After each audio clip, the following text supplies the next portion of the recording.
Hello guys, welcome back my channel. তো তোমরা কেমন আছো? আশা করি তোমরা খুবই ভালো আছো। আমিও ভীষণ ভালো আছি। সুজা ব্লগে তোমাদেরকে অনেক অনেক ওয়েলকাম। তো আজকে ভিডিও হলো আজকে পান্নার দিন। তো কালকে কিছু রান্না সরঞ্জাম আর আজকে পান্নার সমস্ত ভিডিও তোমাদের সাথে শেয়ার করব। তো আজকে পান্নার দিনে কেন বিশ্বকর্মা ঠাকুরের পুজো হয় তোমরা জানো? পুরাণকালে কথা আছে যে বেহুলা লক্ষিন্দরের গল্প তো সবাই জানো। তো বেহুলা লক্ষিন্দরের যখন বাসর ঘর নির্মাণ হয় তখন চন্দ্রধর বলেছিল যে সমস্ত দেবদেবীর নাম যাতে সেই লৌহ বাসর ঘরে নাম লেখা হয়, খোদাই করা হয়, কিন্তু মা মনসার যেন নাম না লেখা হয় সেটা বিশ্বকর্মাকে বলে দিয়েছিল। আর মা মনসা তখন বিশ্বকর্মাকে বলেছিল যে আমার যাওয়ার প্রবেশদ্বার তোমাকে তৈরি করতে হবে। তো তখন বিশ্বকর্মা তার প্রবেশদ্বার অনেক মানে কষ্ট করে সবার চোখ এড়িয়ে বানিয়ে দেয় ঠিকই, কিন্তু মা মনসা ওকে বিশ্বাস করতে পারেনি। যদি ও ভয়তে যদি বলে দেয় তাই ওকে বোবা করে দিয়েছিল আর বলেছিল যে কোনো সতীর ছোঁয়া যদি ও পায় তাহলে ও আবার ফের নিজের ভুলি ফিরে পাবে। তো বেহুলা যখন তাকে স্পর্শ করেছিল, তার স্বামী যখন মারা গেছিল তাকে যখন স্পর্শ করেছিল তখন সে মুখে বুলি ফিরে পেয়েছিল, যেহেতু বেহুলা সতী।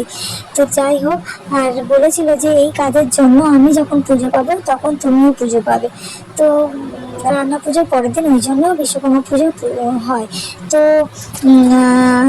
মা মনসা অনেক কষ্ট করে অনেক বাধা বিঘ্ন পার করে এই এই মনসা পুজোটা হয়, মানে রান্না পুজোটা হয়। তো মনসা ঠাকুরের কিন্তু একটা সন্তান আর স্বামীও আছে। তো সন্তানের নাম হলো আস্তিক মণি আর একটা ছেলে, আর স্বামীর নাম হলো জরৎকারুমণি। তো জরৎকারুমণিরও একটা গল্প আছে। তো মহাদেব আর মা পার্বতী কি করেছিল, ওদের দুজনের বিবাহ সম্পন্ন করে দিয়েছিল। তো জরৎকারুমণি একটা মুনি ঋষি ছিল, সে একটা কার্যসিদ্ধি লাভ করতে চেয়েছিল, কিন্তু মহাদেবের কথা শুনে সে তার কন্যাকে বিয়ে করতে রাজি হয়। এবারে বিয়ে হওয়ার পরে জরৎকারুমণি অনেকভাবে মা মনসাকে প্রত্যাখ্যান করতে চেয়েছিল, কিন্তু মা মনসার কোনো কাজের জন্য তাকে প্রত্যাখ্যান করতে পারেনি। তো একদিন কৌশল ধরলো, একদিন মা মনসাকে বললো যে আমি খুবই ক্লান্ত, আমি বিশ্রাম নেব তোমার কোলে মাথা দিয়ে। তখন মা মনসা স্বামীর মস্তকটা নিজের কোলে নিয়ে মস্তকে মাথায় হাত বুলিয়ে পা টিপে দিচ্ছিল। পতি সেবা করতে করতে কখন যে ঘুমিয়ে পড়েছে নিজেও জানে না।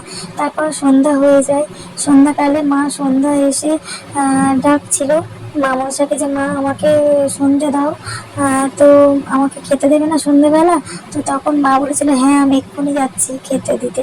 তখন স্বামীর মাথাটা মাটিতে রেখে দিয়ে সন্ধ্যা দিতে গিয়েছিল। সন্ধ্যা দিয়ে এসে দেখে স্বামী তড়িঘড়ি করে চলে যাচ্ছে। তখন বললো যে স্বামীকে তুমি কোথায় যাচ্ছ? তখন বললো যে আমি তোমার সাথে আর সংসার করবো না। কেন? কারণ তুমি আমার কথা অমান্য করেছো, তাই তোমার সাথে আমি আর সংসার করতে পারবো না।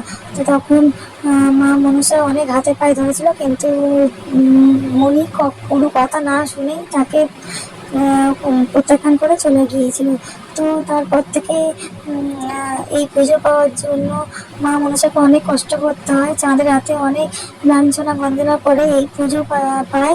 তো তো যাই হোক, এখানে দেখো বাবা দুটো উনুনে কালকে রান্না হয়েছিল, তাই আজকে উনুন দুটোতে ফুল দিয়ে কিসে, তারপরে মনসা গাছ, তারপরে যে শামলা হয় সেই শামলার মালা করে পরিয়ে সাজিয়ে, আর এখানে দেখো শামলার যে পাতা হয় পাতার উপরে যত রকমের রান্না হয়েছিল, 5 রকমের ভাজা, তারপরে ডাল ভাজা, চচ্চড়ি, পায়েস, পান্তা, তারপরে পিঠে, 2 রকমের পিঠে ছিল, নারকেল পিঠে আর তেলের পিঠে।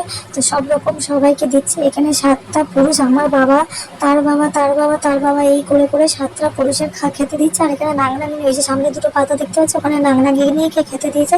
সবার বাস্তুতে দুটো করে নাগনাগিনী থাকে। তো এখানে তাদেরই খাওয়া দিচ্ছে। বাবা প্রতি পান্নার দিনেই এরকম তাড়াতাড়ি উঠে আগে সবাইকে খাওয়া দিয়ে দেয়, উনুনে পুজো দিয়ে দেয়, মা মনসাকেও পুজোটা দিয়ে দেয়। না হলে যতক্ষণ যতক্ষণ না পুজো দেবে ততক্ষণ বাড়িতে কেউ রান্না করতে আসতে পারবে না। আর সকাল সকাল ওই জন্য বাবা তাড়াতাড়ি করে মানে পুজোটা দিয়ে দেয়। আর তোমাদের সাথে আরেকটা কথা শেয়ার করার ছিল, সেটা হলো আমার মতো কে কে এই কাজটা করো অবশ্যই কমেন্ট করে জানাবে। আমার মা সেই ছোট্টবেলাতে আমি যখন ঘুমাতাম আমার মাথাতে আস্তে 3বার করে মানে ঠাকুর মারতো, আর বুকে 3বার মা বাবা মা বাবা মা বাবা করে ঠাকুর মারতো। মা মানে মেরে আর আমাকে ঘুম পাড়িয়ে দিত। তো আমি এখনো পর্যন্ত তাই করি। আর সত্যি কথা বলতে মা ছোটবেলায় বলতো, আমি মাকে বলতাম যে মা তুমি মাথার কাছে আস্তিকমণিক বলো কেন? তো মা বললো ওটা বললে তো তোর মাথার কাছে এসে মা মনসার ছেলে তোর মাথার কাছে এসে মাথায় হাত বুলিয়ে তোকে ঘুম পাড়িয়ে দেবে। তখন কেন জানি না বলেছিল। তো মানে ওরকম হয়তো হয়, আমি ঠিক জানি না। তো যাই হোক, আমি এখনো পর্যন্ত সেই এটা মানে আমার অভ্যাস হয়ে গেছে, আমি এখনো পর্যন্ত সেটা করি।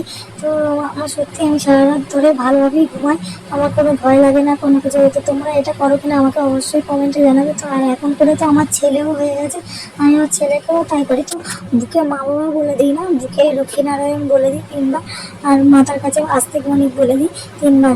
তো সত্যি বাচ্চাও বা অনেক অনেক অনেক বাচ্চারা কেঁদে কেঁদে ওঠে ঘুম থেকে, তো আমার বাচ্চা কখনোই কেঁদে কেঁদে ঘুম থেকে ওঠে না, সত্যি কথা বলতে। আর এরকম এই যে টিপসটা তোমাদেরকেও দিলাম, তোমরা এরকম করো, দেখবে তোমাদের বাচ্চাও শান্তিতে ভালোভাবে ঘুমাবে। বাবার এখানে পুজো দেওয়া হয়ে গেছে। আর আমরাও সবার বাড়িতে পান্না করতে যেতাম, সবাই আমাদের বাড়িতে পান্না করতে আসতো। তো আগেকার দিনের মতো মজা এখন আর নেই।